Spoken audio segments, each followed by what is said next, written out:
very much, Sarah. And out front now from the New Spirit Revival Center in Akron, Ohio, Pastor James Davis. He attended today's meeting with Donald Trump. And from the Empowerment Temple in Baltimore, Reverend Jamal Bryant, who did not attend the meeting. All right, good to have both of you with us, and I'm glad you're both here in person, because this is a really important topic. Now, Pastor Davis, you have made a decision to endorse Donald Trump.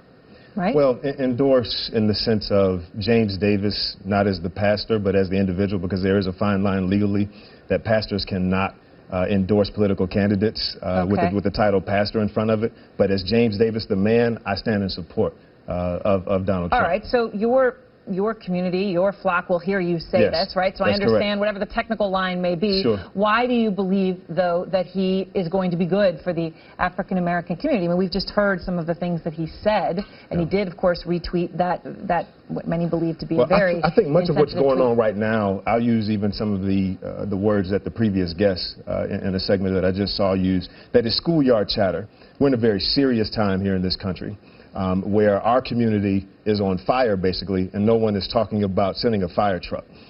Basically, what's going on now is a bunch of rhetoric about sound blurbs and what the media is putting out with respect to painting a picture of Mr. Trump. And so in that case, those of us that have enough sense and are intelligent enough, we can get past some of these sound blips or retweets or whatever they are, and hear the substance. That was the point of the meeting. The meeting was never about endorsing. We made history today. We put better than 100 black preachers in a room with a GOP candidate. That's never been done before. Did he listen?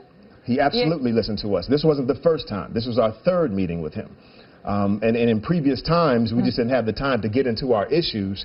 But as the more we got into the issues, we determined that it was necessary for us to come back again today. So you don't think he's a racist? I don't believe that.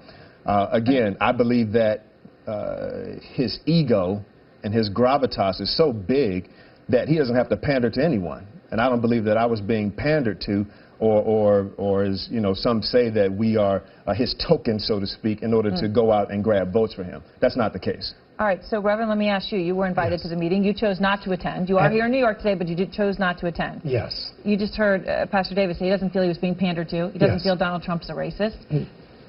Yeah, I think that he's a pawn. I think it's regrettable. I'm here as a preacher and as a black man to say that I vehemently oppose the candidacy of somebody who has been outlandishly offensive to every minority group in the country.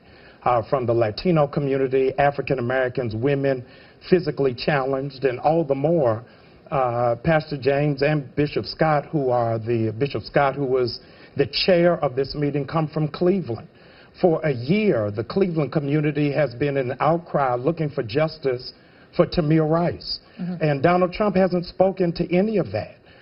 We've not heard anything about mass incarceration, nothing about economic inequity, nothing about militarization of police. And the reality is, this meeting was pulled together because of a rally that took place in Alabama, where a protester from Black Lives Matter was roughed up, and Donald Trump said to the press that he believed he deserved to be roughed up.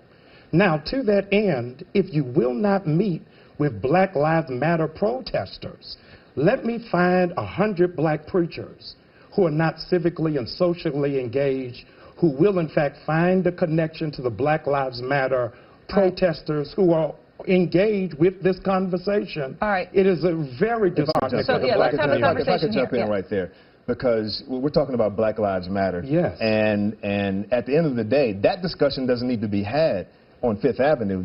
That discussion needs to be had at 1600 Pennsylvania Avenue underneath our current administration. All these things that are going on right now in our communities is because of the people that are in charge right now, and not necessarily the ones that are coming down the pipeline. With respect to Black Lives Matter, with respect to our issues, all of these things were addressed in this meeting. And if Dr. Bryant would see, I can't cut off someone because of something they said. We're not going to always like what each person says. And so I'm not throwing it away. And so even with Dr. Bryant, Dr. Bryant has gone so far to go out on Twitter and call the people that were in that room prostitutes. And I'm wondering. He just called, let's just say, right here at this table, you just called. Yes, a pawn. He called me a pawn. But he called them a prostitute and said that we're using our pulpits as polls. Yes. Okay. Right, so I'd like to give a redress. I'm wondering if the women in that room, the women female pastors in that room appreciate being called prostitutes, and I'm wondering if their husbands, in fact, agree with being called prostitutes. I want to apologize because prostitutes get money, and the 100 that went in there walked away with nothing. They did it for free. So there's another word for that, and I would not use that language on the family channel. What I would suggest is that you couldn't find 100 white pastors to do the endorsement, not 100 rabbis, not 100 imams. But you can find whenever it is that there's poverty, wherever there's poverty, you can always find a capitalist who will always exploit poor people who are privileged just to be in the room. He's glad to be in the room with no policy and no promise. This from the guy that's a relevant town. Okay, yes. and so in that regard, we're not there for relevance. The first couple of meetings were in private, but then someone inadvertently put a flyer out, and then Dr. Bryant because that's what he does, he grabs the flyer and takes it out into Twitterverse. And so he even used the term that Donald Trump is the devil, and we're meeting with the devil. I never said that. You said, of course, he probably took the tweet down. But here's what I'm saying, that if he's the devil, I'm wondering when did he become the devil? So because let me ask you, because he was actually on his spin-off show, The Ultimate, whatever it was, with Omarosa. So I'm wondering, when you were cashing Donald Trump's check, was he the devil, or did he evolve to become the devil in 2015? He's full of sound inferior. I'm talking about policy. What is the policy? Exactly. Let's get out of chatter and into policy. That African Americans are marginalized, are manipulated, and not a part of the economic structure? What is the economic policy that you go back to Cleveland with? This was the purpose of the meeting. Okay, share we talked with about us. Tax incentives. You've given the endorsement. Okay, so as far as 3 hours of the meeting, probably 2 of the 3 hours were on economics. It was with respect to tax incentives to bring businesses into the inner city because poverty is our issue. Okay, and so if we deal with poverty at that level, as far as in inspiring entrepreneurship and getting businesses back going, right now under this administration, black folks are worse off than we've ever been. 2009, we were at about 24% with respect to the poverty level. Now it's increased. Our wealth gap has increased, 18,000 to 142,000 for whites. And so this is all under the current administration. And so anytime you go to listen to someone other than the normal Democrat rhetoric that we're fed, here comes the minions to chase after us to say, get back on the plantation. Would you ever vote for anyone Republican? I'm looking not on personality, but on principle. And while we're in the middle of transition, I am open. My point is, would you ever vote for a Republican? I would vote for who I thought had the best blueprint for black America. And at this point, I do not believe, based off of what we have seen and what we have heard, and my dear colleague still has not pointed out one policy that talks about economic development, African trade, nothing dealing with mass incarceration. He just specifically talked about bringing businesses back into the inner city. And how do you do that? Tax incentives, once again. Okay, so did he talk about that specifically, tax incentives? Yes, he talks about that so that if you reduce the taxes in the inner city, so that now you can draw a business or a corporation into that area, they have the incentive to put jobs in that area. So that's what Donald Trump said he would do. Yes, he said underneath his administration. And beyond that, there were other things that were talked about with respect to police and police brutality, and that how he would look at it through a different lens versus what's going on right now under our current administration with Barack Obama in the White House and with black folks as the Attorney General. And so he's saying that all these things will be looked at. With respect to the Black Lives Matter guy, yes, if someone walks in my church or someone walks in Dr. Bryant's church and disrupts the place, he's going to be asked to leave. Now, he didn't endorse the guy. He didn't command his minions, so to speak, to beat him up. That was the... Are you okay with what Donald Trump said, that guy deserved to be roughed up? I'm not okay with that. That's ridiculous, of course. Okay. But I'm able to chew the meat, spit out the bones with anyone. That's just like I wouldn't throw Dr. Bryant away because he called us prostitutes. But he should be thrown away. He probably should have his ministerial credentials revoked, because I wouldn't call any of my brothers out of that name. The word you were using, you didn't say it, I will say it, was rape. That was the word you were saying.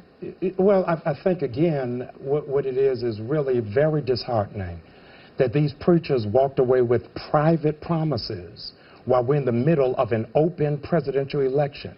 The policies that were discussed behind closed doors need to, in fact, be open when he gets to Macon this evening to talk about what he wants to do for urban renewal and inner city development. It cannot just be behind closed doors. When that next debate comes, I would love to hear what we're going to do on the inequity of our public schools, on how it is that our African Americans, even with degrees, are at a lower pay scale. And instead of attacking us, if Dr. Bryant would have signed up and came to the meeting, he would have heard these things. He would have heard about schools. He would have heard about the inequities. He would have heard about all of these things. Everything that he said was talked about in that room and will be echoed in the public as time progresses. Go ahead. Because I honor and appreciate the young people who are on the front line in Chicago, Minneapolis, and the young people he doesn't know in Cleveland who are a part of the Black Lives Matter movement.